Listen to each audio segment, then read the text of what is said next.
Newton-Cotes.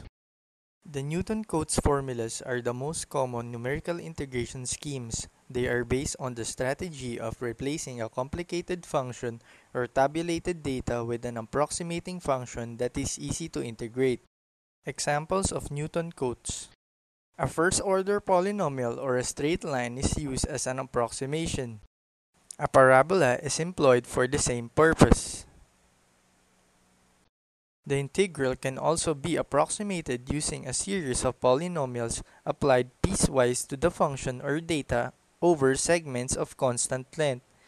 Three straight line segments are used to approximate the integral. Closed and open forms of Newton-Cotes. Closed forms are those where the data points at the beginning and end of the limits of the integration are known. The open forms have integration limits that extend beyond the range of the data. The types of Newton-Cotes closed formula are trapezoidal rule, Simpson's one-third rule, and Simpson's 3/8 rule.